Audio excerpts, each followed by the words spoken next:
development, but we need to be cautious of the misuse and abuse of this technology as well.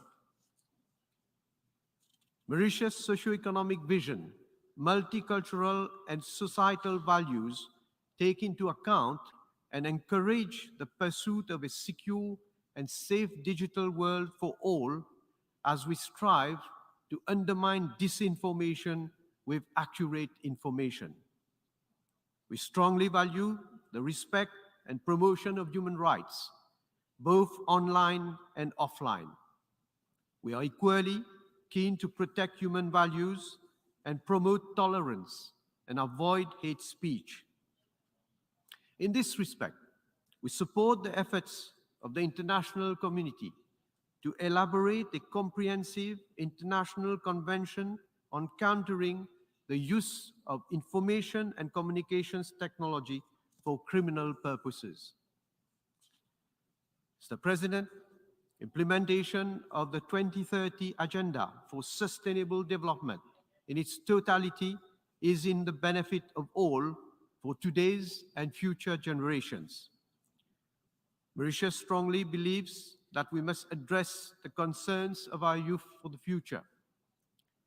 Even though we are constrained by our insularity and limited means, we are striving to increase opportunities for our youth. Providing social protection and promoting social justice remain a key priority for our government. Despite very difficult economic challenges, we are maintaining our social welfare state, inter alia, by providing free health coverage, free education, and basic pension to the elderly. The economic empowerment of women is at the heart of various policies that we have adopted in Mauritius. Our government program is paving the way for society where gender equality is adhered to, ensuring fairness and equity among all, as well as the human and social development of women. And in this respect, Mauritius has made significant progress towards achieving gender equality. Mr. President, we reaffirm our full solidarity with the Palestinian people and strongly condemn the senseless acts of violence against its vulnerable population. Mr. President, the recent development on the world scene is again pointing to the need for us to improve our ability to respond to crises, be them man-made or natural. In this regard, we believe that the UN system, particularly the Security Council, needs the necessary reforms to make it more representative of the world today and thereby render it more effective.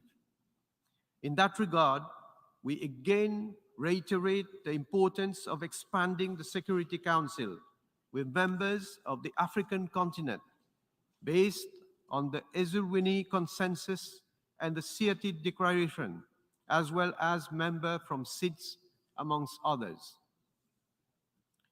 Mr. President, the fundamental pillars of the United Nations, such as development, human rights, and international peace and security, are grounded in the respect and promotion of international law.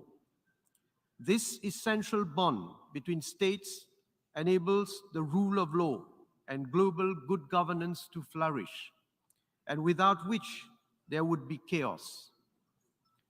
When the United Nations and the institutions which we have created for upholding international law are not respected, democratic governance and our universal values are undermined.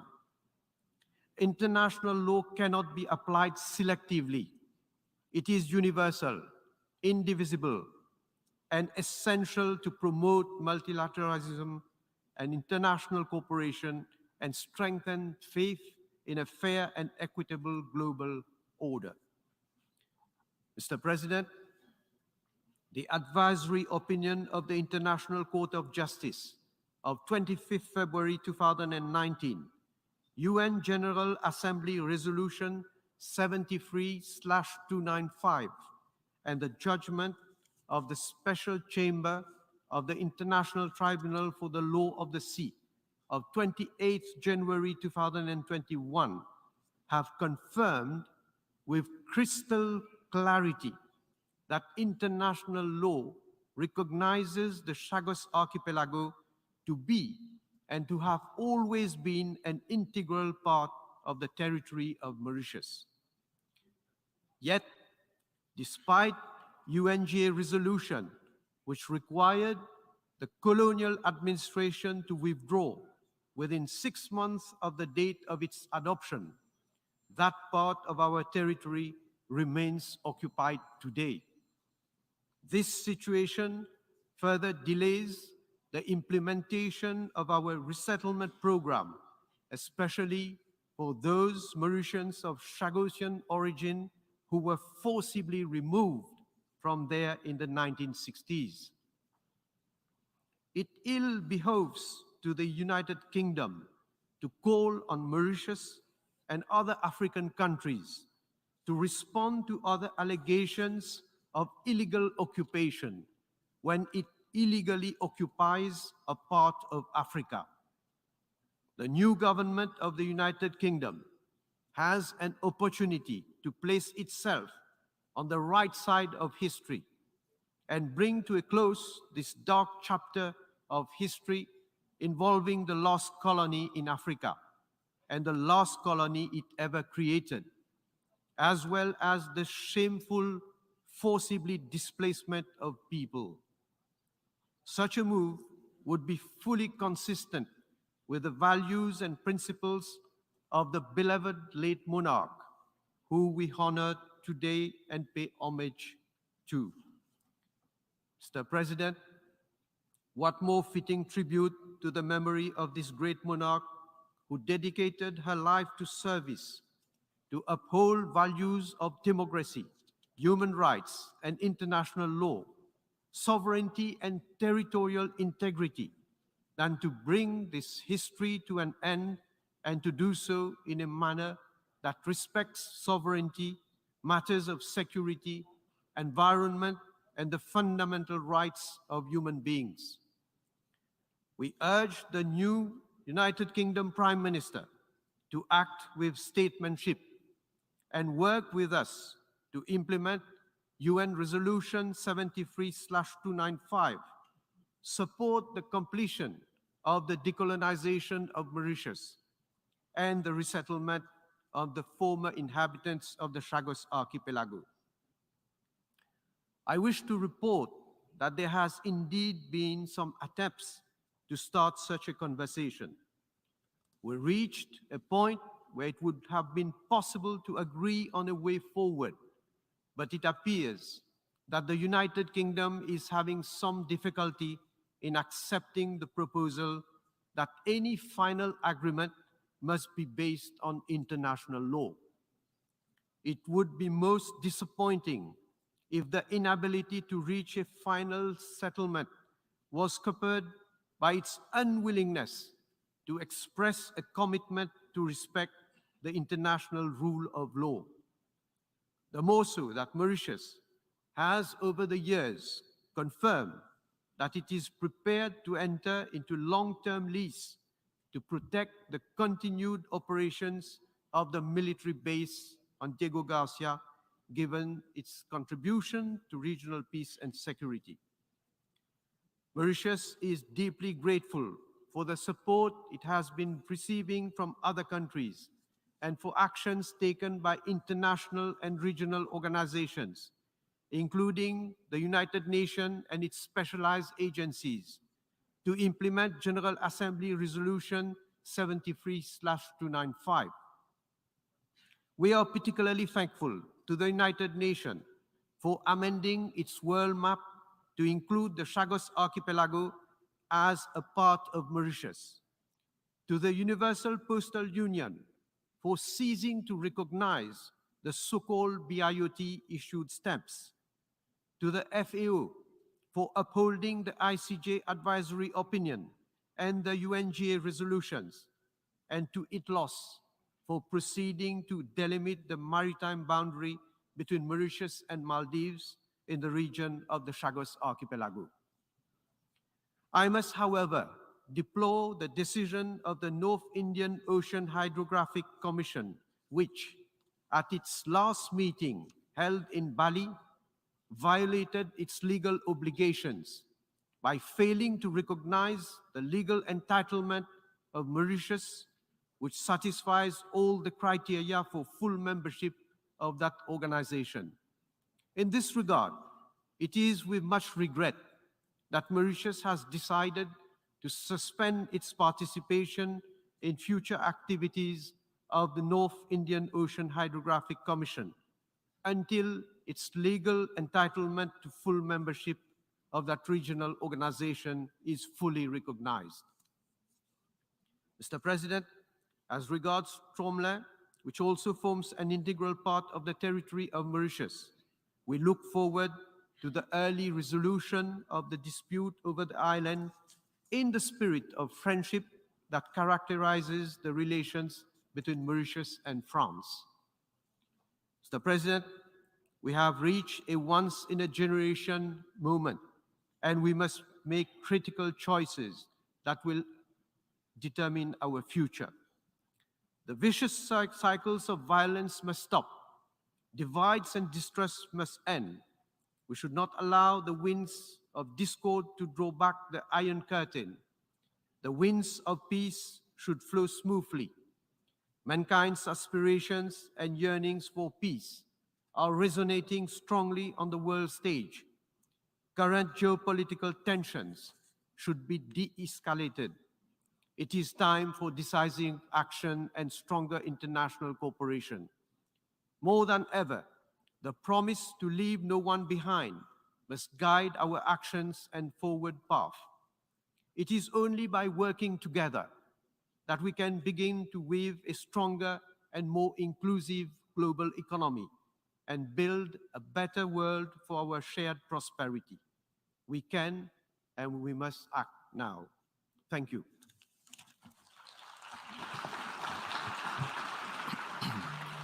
On behalf of the Assembly, I wish to thank the Prime Minister, Minister for Defense, Home Affairs and External Communications,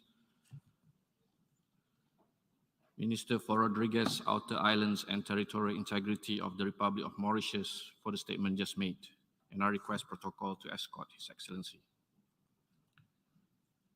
The Assembly will hear an address by His Excellency Siaosi Ofaki Vahafola Usovaleni, Prime Minister and Minister for Education and Training, Minister for Police, Fire Services and Emergency Services, and Minister for His Majesty's Armed Forces of the Kingdom of Tonga. I request protocol to escort His Excellency. I have the great pleasure in welcoming His Excellency Siaosi Ofaki Vahafola Usovaleni, Prime Minister and Minister for Education and Training, Minister for Police, Fire Services and Emergency Services, and Minister for His Majesty's Armed Forces of the Kingdom of Tonga. I invite him to address the Assembly.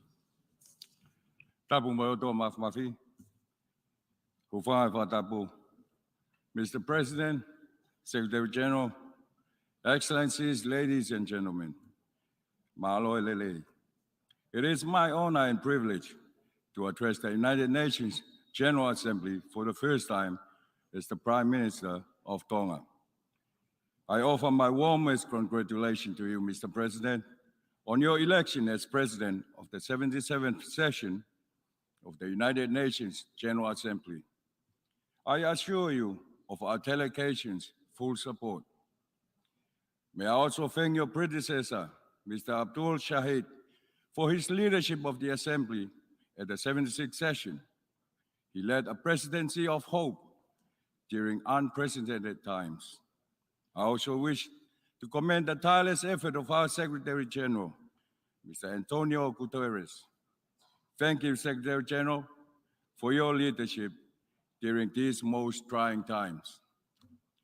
Mr. President, before us is a crucial theme, a watershed moment, transformative solutions to interlocking challenges.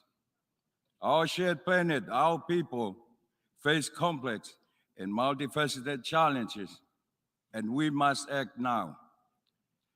We have the responsibility, the duty to find common ground. Together, we must deliver the transformative solution needed to build peaceful, inclusive, healthy, and resilient societies.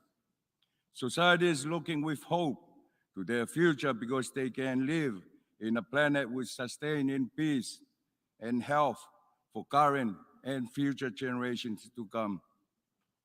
Yours, ours, is a timely and relevant theme to guide our work during this session. The global challenges are vast. They are many. They are interlinked. They are all ultimately about maintaining international peace and security. With urgency, we must, among so many other issues, overcome the severe economic, financial, social impacts of the COVID-19 global pandemic, accelerate actions on climate change, ocean health, energy transformation, the sustainable use of natural resources, cybersecurity, and I could go on. For this, we must unite. We must be determined to work together for solutions. The very peaceful existence of humanity and that of the planet hosting us are at stake. We must unite to find a way forward in an equitable multilateral system and a cooperation fit for purpose, fit for the future, and respectful of our differences, but united by our shared desire for an inclusive, hopeful, and sustainable future for all. Mr. President, earlier this year, Tonga co-sponsored several UN General Assembly resolutions in support of the people of Ukraine. Tonga continued to urge a peaceful resolution of the conflict to save unnecessary loss of lives and minimize any further devastation. Tonga is far away from this conflict, yet its ripple effects are felt by all of us. Tonga, like so many others, are faced with higher costs of fuel, food, and basic supplies. Inflation is double-digit. These are inflation rates that we have not experienced in decades. Mr. President, more than ever, it is urgent that we progress toward implementing the goals of the Agenda 2030 set 7 years ago. At halftime, the reality is that the existential threats from climate change, pandemics, and conflicts have increased. This is not some temporary inconvenience. This is about our survival. And let us admit that situations have worsened since we last met. This is also why we thank the Secretary General for his Sustainable Development Goals Report 2022. I believe this provides a roadmap out of crisis. The promises of the global agenda we agreed to risk to be a promise we did not keep. We must keep our promises, especially to the vulnerable populations, such as those of small island developing states. We must focus. There are areas which need immediate action to rescue the SDGs and deliver meaningful progress for people and the planet by 2030. Mr. President, the successor agreement to the Samoa pathway will be critical, and notably in regard of the support by the international community for small island developing states. SIDS are and must remain a special case for development. We are not a footnote. We face unique vulnerabilities. Once again, it is with urgency that we call on all states to show solidarity with the peoples of the SIDS. We call on your support, especially so during the preparatory process for the Samoa successor agreement. Only a few short years remain to implement the Samoa pathway. Mr. President, Tonga welcomes the UN Secretariat work on a monitoring framework for the Samoa Pathway implementation. Already 3 decades have elapsed since small island developing states called for an index recognizing our special circumstances and vulnerabilities. The international financial system has used measures not necessarily adapted to our special circumstances, our challenges, and our ecological and economic vulnerabilities. This has limited our access to appropriate financing, debt relief, and aid. Greater responsiveness to our special circumstances has come about over time by taking into account the unique factors affecting the entire range of our political, social, economic, and environmental development issues. We express appreciation to the Prime Minister of Antigua and Barbuda and the UN High-Level Panel for the release of the interim report on the development of the Multidimensional Vulnerability Index. We look forward to its finalization and its adoption by December 2022. Mr. President, Tonga, like so many of our Pacific neighbors, faces natural disasters of unprecedented severity and frequency. This threatens our very existence and certainly our efforts for an inclusive and sustainable development of a small economy like Tonga. All Tongans will forever recall the 15th of January 2022, the Hunga Tonga Hunga Ha'apai volcanic eruption. The explosion was of an intensity so great that some research compared to the impact of a nuclear explosion. We made the news of the world, not the news we look for.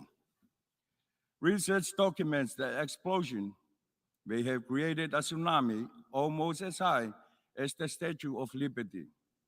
Plumes of hot gas, ash, and water vapor were projected into the atmosphere, reaching a height of 36 miles. The ensuing tsunami devastated our economy. Several islands were completely or severely destroyed. People were displaced and then evacuated to neighboring islands. The volcanic eruption and tsunami cut access to basics for people and cut a precious lifeline for an island nation, our communications. The widespread economic and social damage and sadly loss of life is estimated by the World Bank at 36.4% of Tonga's GDP. In our hour of need, we recognize with our deepest appreciation the response from member states and their peoples. We recognize the support of the philanthropic institution, the United Nations system, and other intergovernmental organizations, development partners, the private sector, non-government organizations, and individuals. Thank you, Malo Aupito, for standing in solidarity with Tonga at our hour of difficulty. My government has renewed our national priorities. We must build back better and build national resilience to external threats and risks.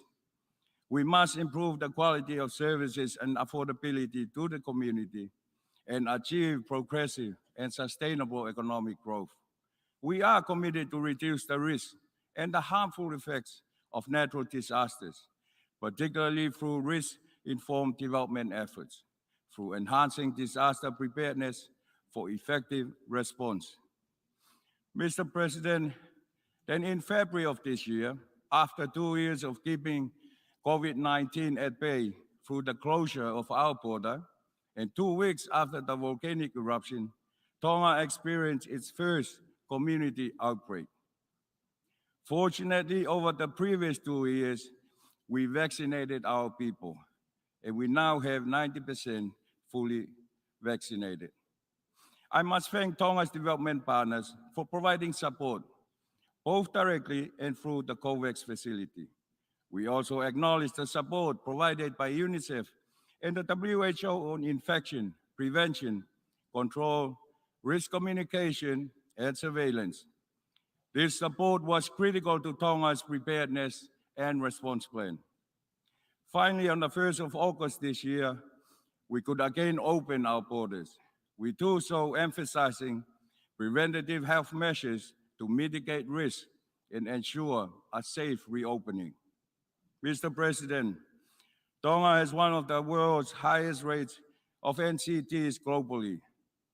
NCTs such as cardiovascular disease, cancers, diabetes account for approximately 80% of deaths in Tonga. We must provide continuous support to meet our current goal, in line with the SDG goal of reducing NCT-related deaths by 1/5 by the year 2030. Mr. President, climate change continues to be the single greatest existential threat facing the Blue Pacific. The adverse impact of climate change makes Tonga the third most vulnerable country in the world. This threatens our territorial integrity, our land, water, health, infrastructure, food security, biological diversity, livelihoods, and ecosystems. It threatens people's mental health and our sense of nationhood. Climate change is an existential threat to people and our desire for international peace and security. We must keep global warming to 1.5 degrees. We reiterate our call for this issue to be a permanent item on the Security Council's agenda. The Security Council must be seized of the matter because of its clear links to the traditional threats to international peace and security. Whether it is sea level rise, loss of territory, and the mass migration it leads to, this is a trigger for violence and a threat to peace and security.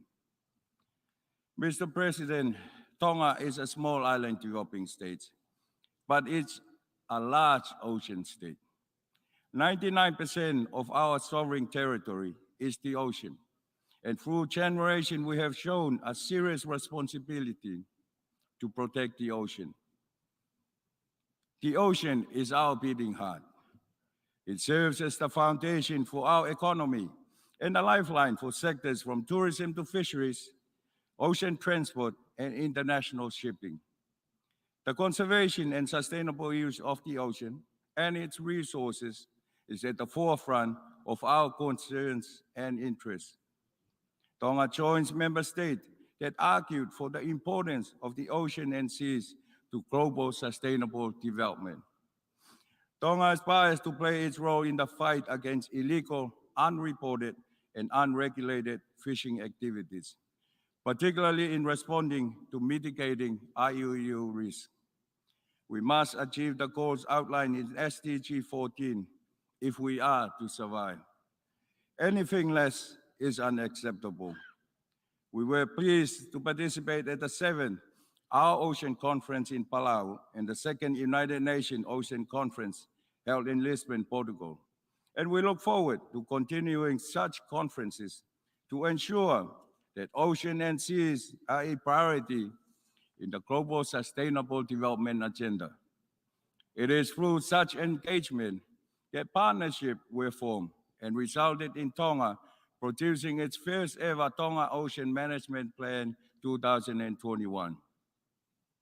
Mr. President, Tonga continues to recognize the importance of the legal mandate provided by the United Nations Convention on the Law of the Sea. As a member of the International Seabed Authority, Tonga continuously engages in the work of the authority. We must expeditiously conclude those exploitation regulations which ensure that appropriate conservation and environmental management practices are in place when exploitation activities begin. Mr. President, the conservation and protection of our high seas remain a priority for Tonga. I refer in particular to the negotiation to conclude an internationally legally binding instrument under the United Nations Convention on the Law of the Sea on the conservation and sustainable use of marine biological diversity of areas beyond national jurisdiction.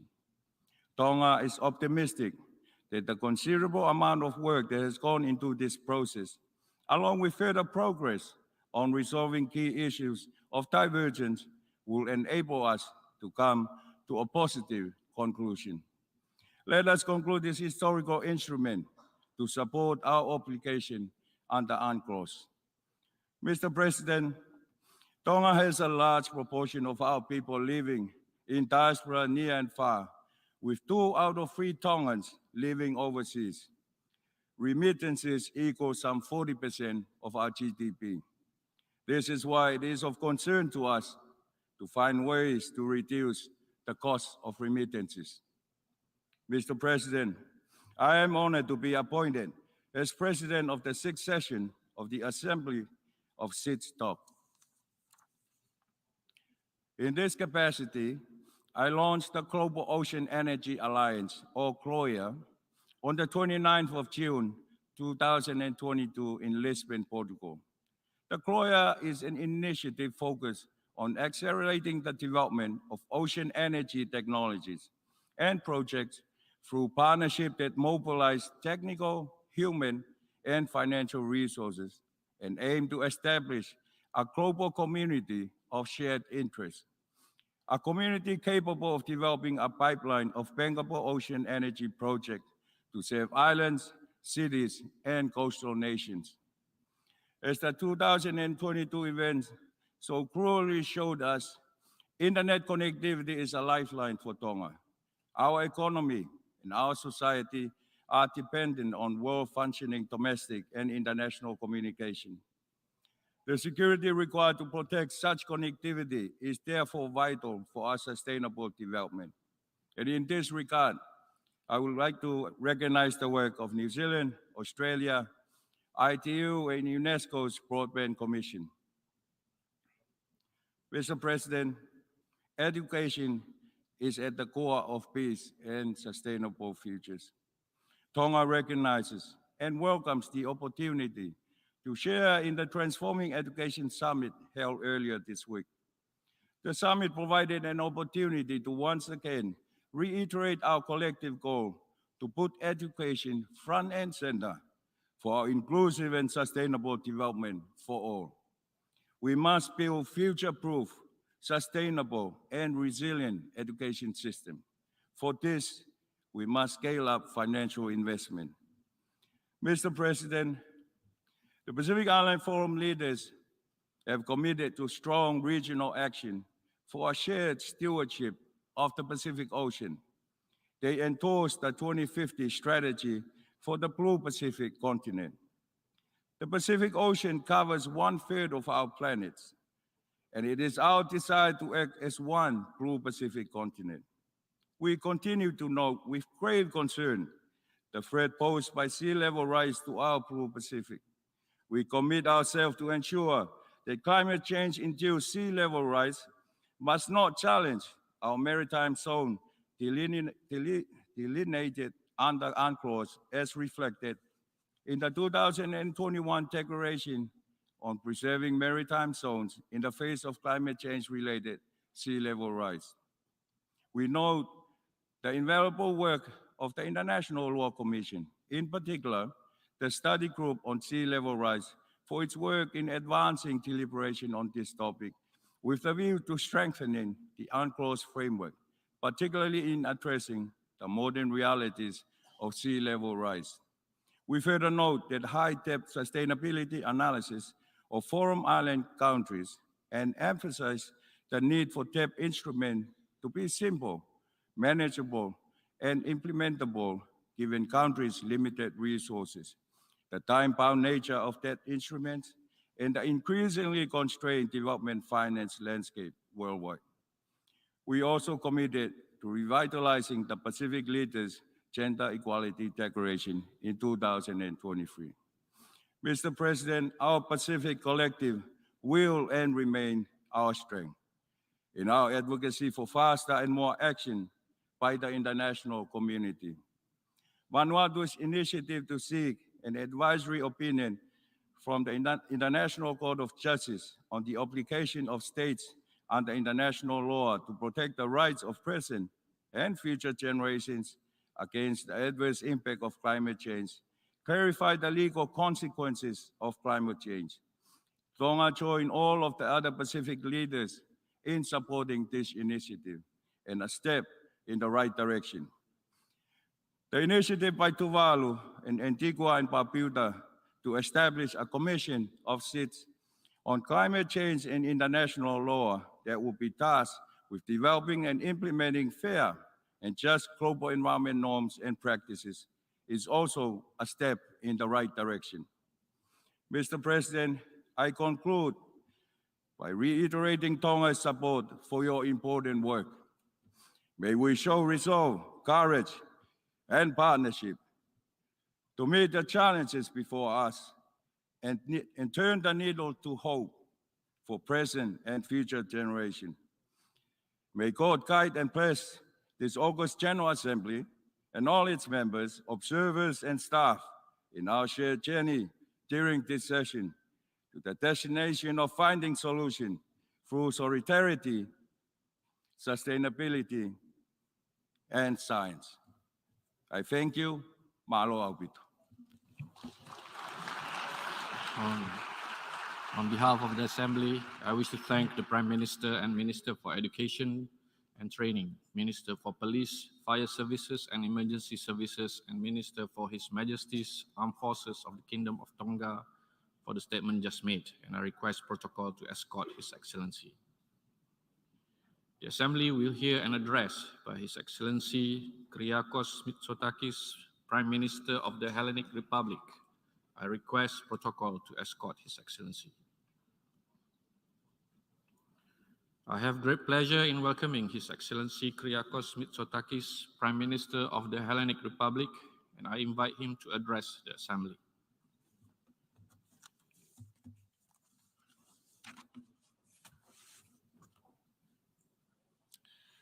Merci, Monsieur le Président, Mr. Secretary General, heads of state and governments, excellencies, mesdames et messieurs, ladies and gentlemen.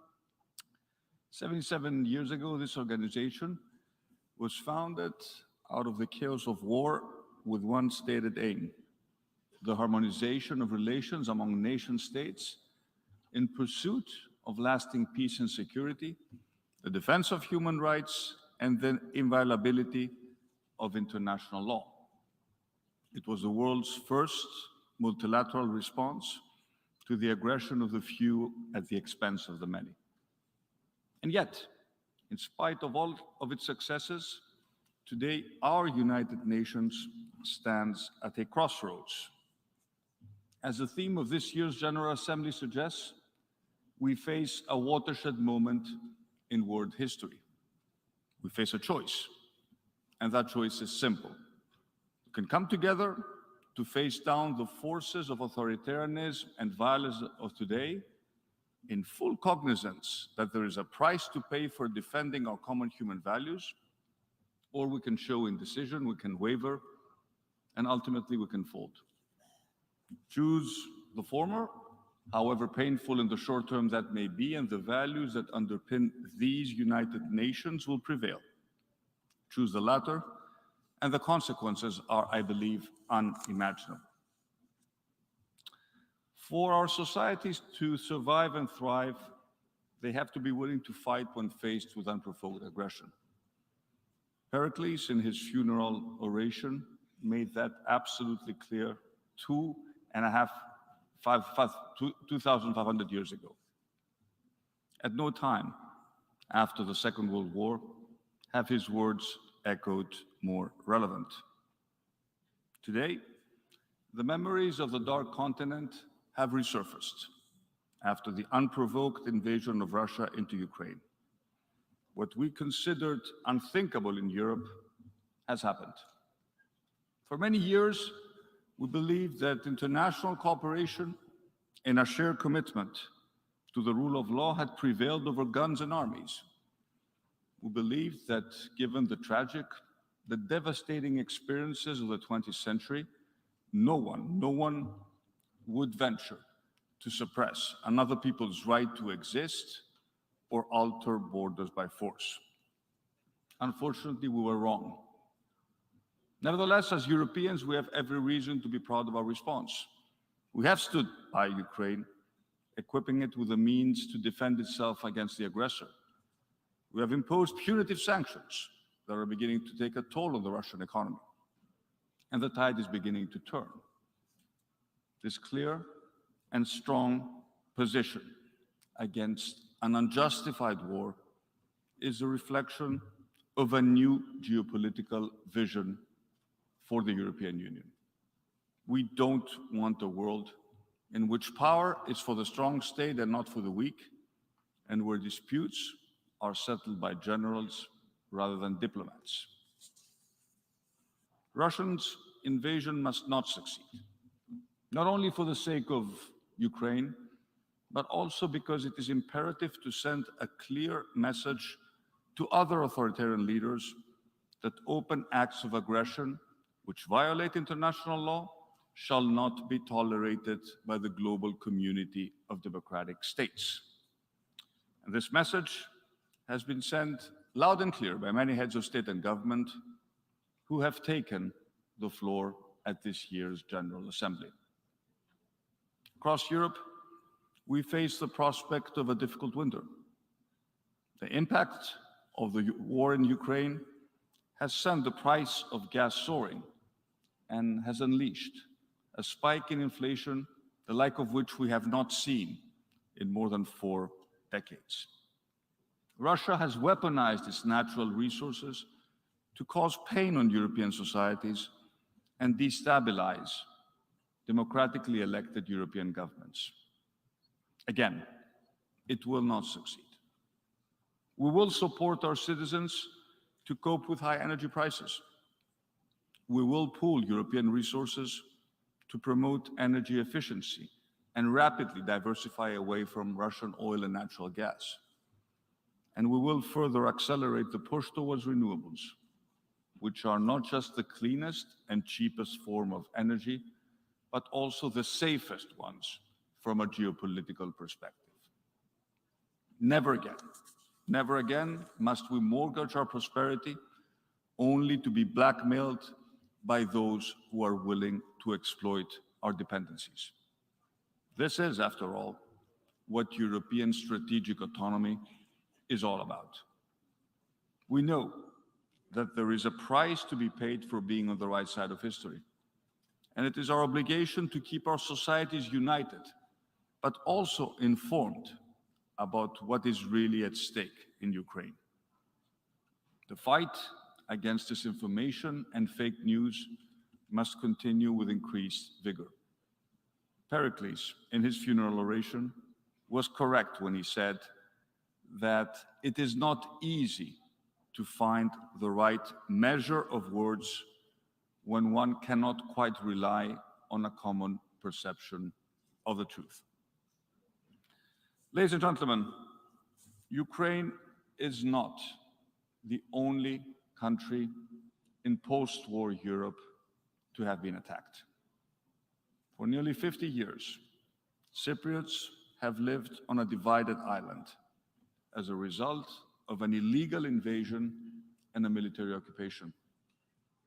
Ankara and the Turkish Cypriot leadership, isolated and alone in the international community, continue to insist upon unacceptable demands for a two-state solution.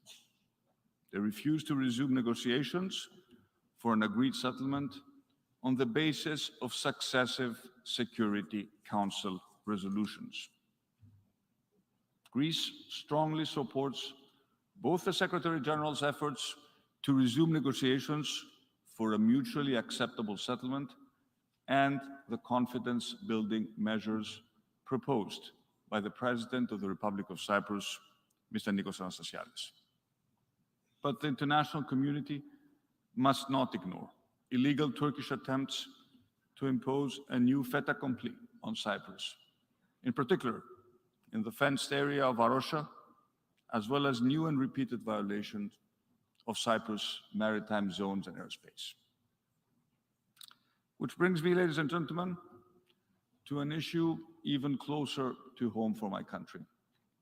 And I'm referring to Turkey's continued and even more aggressive revisionist agenda vis-à-vis Greece. This is my fourth address to the General Assembly as Greek Prime Minister. You have heard me say before that I'm always open to dialogue and to the settling of differences in an open, respectful manner and in accordance with international law. And this is still the case. Turkey, after all, is an important country, a NATO member, which can be a partner and ally of Greece and the European Union if it so chooses. Turkey has the capacity to play a constructive role. For example, Ankara's recent efforts that led to a successful UN brokering of a grain exports deal between Ukraine and Russia is an important contribution to global food security. But at the same time, Turkey continues to play a destabilizing role in the Eastern Med, the Middle East, and the Caucasus. It is also the only NATO country not implementing sanctions against Russia.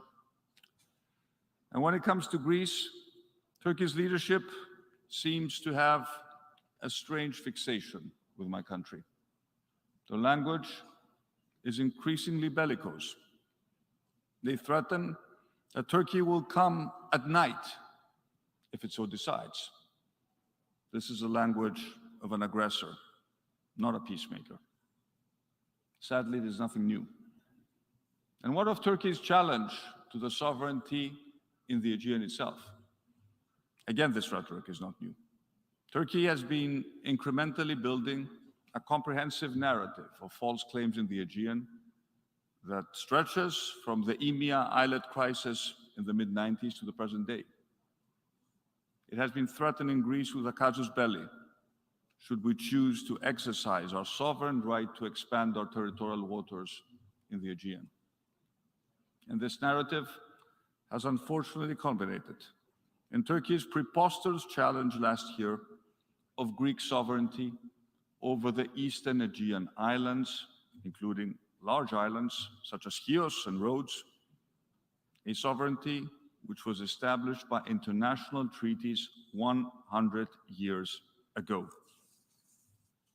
And what is particularly alarming is the growing intensity of the threat.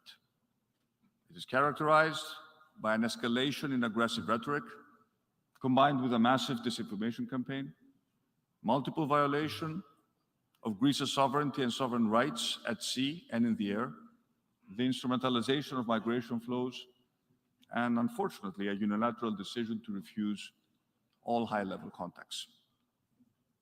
I ask, is this behavior compatible with a well-established international actor, a UN member state, bound by the UN Charter and principles? Such actions undermine peace and stability in the Eastern Mediterranean at a time when the international community is faced with a war in Ukraine. And if President Erdogan wants to talk about red lines, then I say this. Turkey's claims over the sovereignty of Greece's islands are baseless and unacceptable. Questioning the sovereignty of Greek territory crosses a red line for all Greeks. And as Prime Minister of Greece, I will never compromise on my country's territorial integrity, security, and stability, and Greece will not be bullied by anyone. And yet it does not have to be that way. There is another path forward.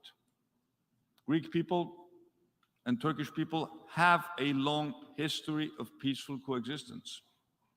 8 years after the tragic events of 1922, Greek and Turkish leaders had the courage to sign a peace and friendship agreement. That is why today, from the United Nations, I would like to address not just the Turkish leadership, but also the Turkish people directly with this message. Greece poses no threat to your country. We are not your enemies. We're neighbors. We value the many friendships between ordinary Greeks and Turks. And I know that the vast majority in our two countries do not want political conflict and hostility. So let us move forward in a spirit of cooperation and friendship, with mutual respect and in accordance with international law. Let me also make a specific reference to the tragic migration situation in the Aegean. Turkey has been instrumentalizing migrants since March 2020, when it actively encouraged and facilitated tens of thousands of desperate people to illegally cross into Greece in order to put pressure on the European Union. And I want to be absolutely clear, Greece will continue to protect its borders with full respect to fundamental rights. Our Coast Guard has saved tens of thousands of people at sea. It did so again yesterday, when we rescued more than 130 people, including many children, from two sinking boats in the Aegean. It would be much more useful for Turkey to cooperate actively with Greece and Europe on the issue of migration. After all, the boats carrying the same desperate people President Erdogan keeps referring to leave the Turkish coast in broad daylight. Ladies and gentlemen, let me conclude with a point about meeting the momentous challenges of climate change. The green transformation sits at the heart of my government's reform program. Our national climate law aims to mobilize all sectors of the economy as we establish a roadmap for our transition to net zero by 2050. The conversion of a number of Greek islands into green innovation hubs is up and running. And for Greece, there is another fight very close to our hearts. The battle to protect cultural heritage, not just from climate change, but from armed conflict, from illicit trafficking and its interconnection with terrorist financing, and from religious fundamentalism.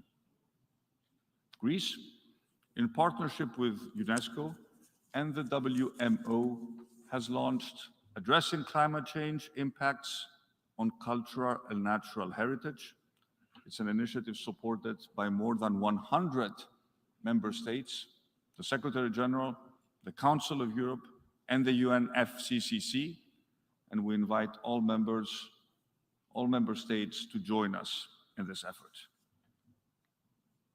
And I'm pleased to say that our long and continuing effort to reunite the Parthenon sculptures back in Greece, in this effort we have received support from the vast majority of member states, as well as from UNESCO's Intergovernmental Committee. We thank you for that support. No matter how long it will take, the Parthenon sculptures will eventually be coming home.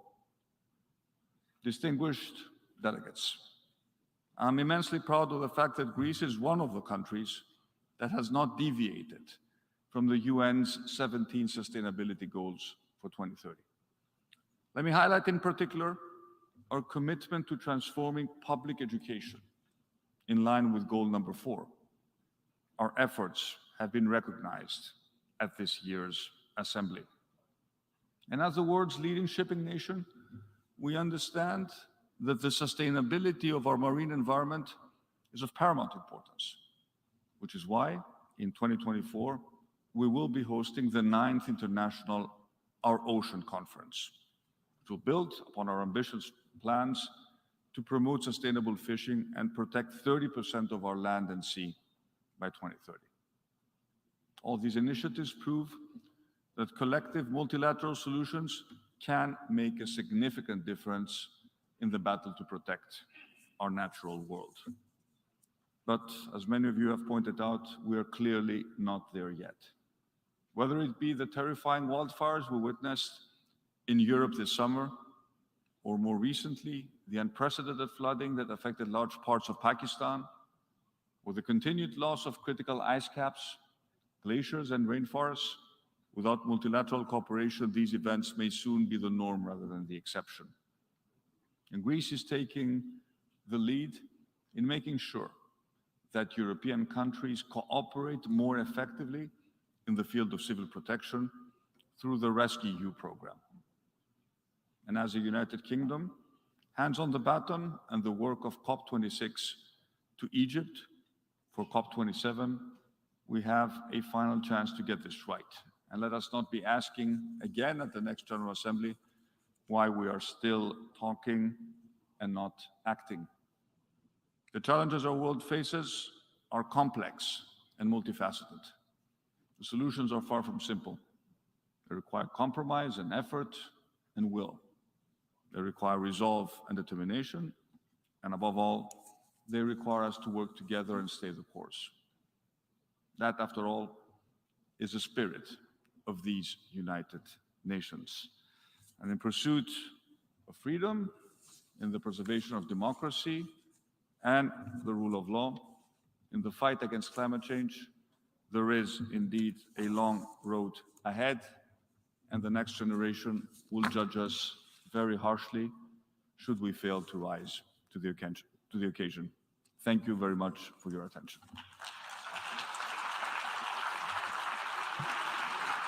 On behalf of the Assembly, I wish to thank the Prime Minister of the Hellenic Republic for the statement just made, and I request protocol to escort His Excellency.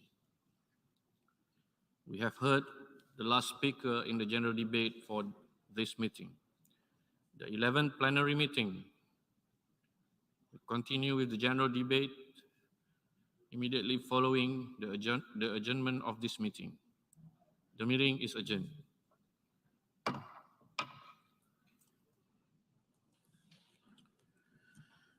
The 11th plenary meeting of the General Assembly is called to order.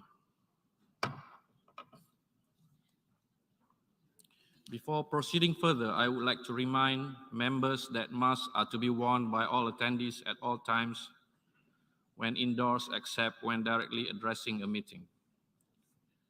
We shall now continue the general debate. The Assembly will hear an address by His Excellency Gaston Alfonso Brown, Prime Minister and Minister for Finance, Corporate Governance and Public-Private Partnerships of Antigua and Barbuda. I request protocol to escort His Excellency. I have great pleasure in welcoming His Excellency Gaston Alfonso Brown, Prime Minister and Minister for Finance, Corporate Governance and Public-Private Partnerships of Antigua and Barbuda. I invite him to address the Assembly. Thank you very much, Excellency. Mr. President, Secretary General, distinguished delegates, ladies and gentlemen. As high representatives of our world's nations gather at this 77th session of the UN General Assembly, our people